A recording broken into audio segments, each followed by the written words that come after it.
We now return to the Transformers.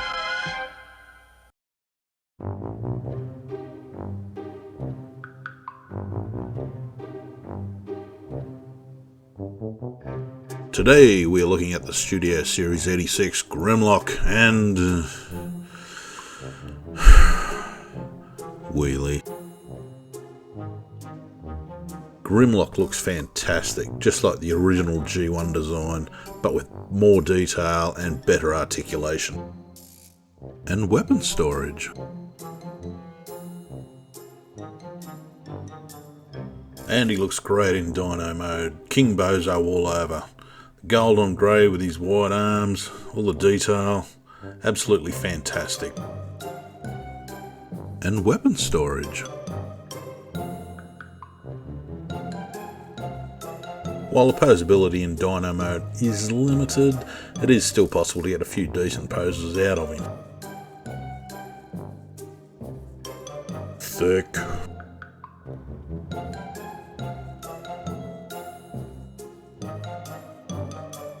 I love that original G1 head of his. It's like somebody dropped Starscream's ears on Prime's head. And it has plenty of movement.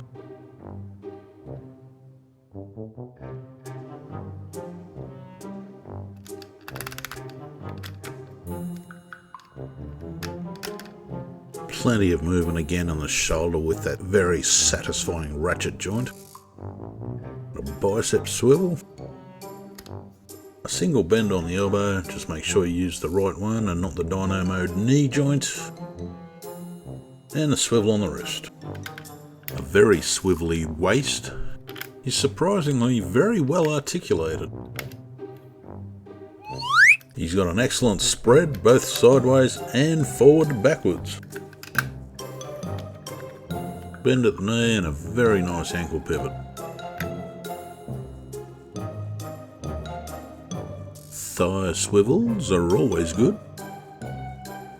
So that's Grimlock in his robot form. Very G1, very excellent, and very handy use of the dino arm for the weapon storage.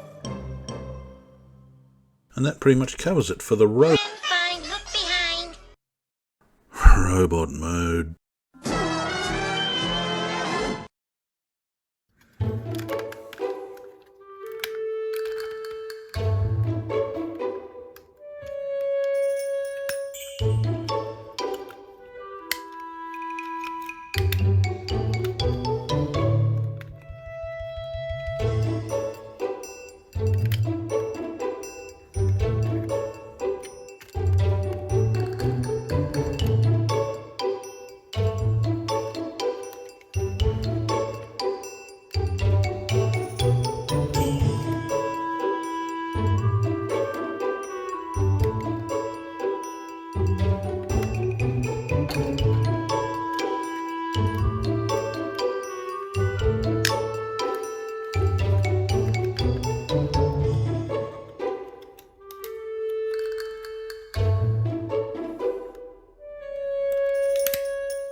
So Grimlock comes with his double barrel blaster weapon.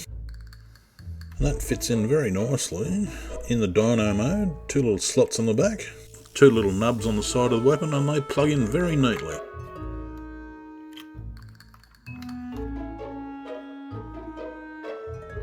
Posability of the head, up and down, jaw, open, close. That's it.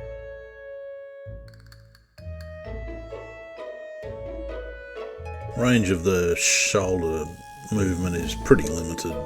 You get the up and down, but as side to side goes, there's not much there.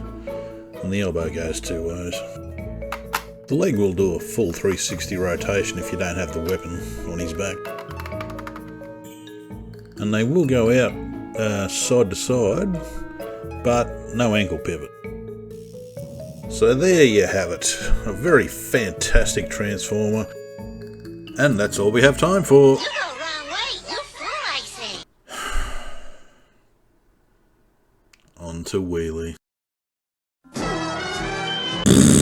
Wheelie is an obnoxious little goblin that turns up halfway through the 86 Transformers movie in a failed attempt by the creators to ruin the franchise, as if the death of Optimus Prime wasn't a bad enough attempt. While portrayed as cheery and playful, the character is actually loathsome and boring, as anyone that owned the original G1 figure will attest to. The only thing worse than the figure was the introduction of the character itself. Me, Grimlock, no like you. Friend, fine, look behind.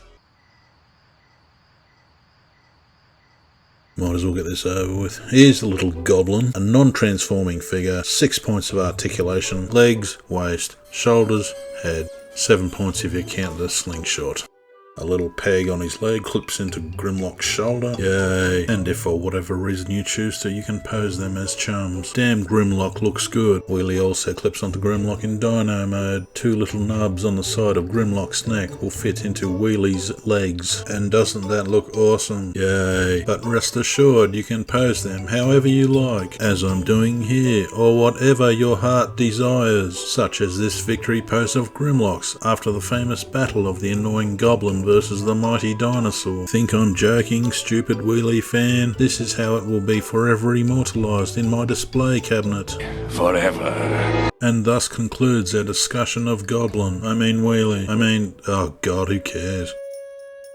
Grimlock's about 21 centimetres high and about 12 wide. For size comparison, Blitzwing Gadget, ZV-02 Flash, or Blitzwing, and Earthrise Optimus Prime. Dino-mode size comparison. Gadget, Prime. ZV-02 Flash, or Blitzwing. And I know he's not transformed, shut up. And that's it for the big bozo. Me, Grimlock, no bozo, me king. He is a big bozo. Well, except for that one episode where he got a brain. That was hardly necessary. I, Grimlock, simply nullified the hazard by terminating the operation of the security system.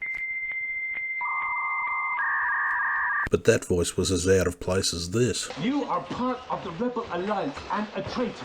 Take her away. So there you have it. The dynamic duo of Grimlock and Goblin. Excellent. And boring. But thanks for watching. I'll see you next time.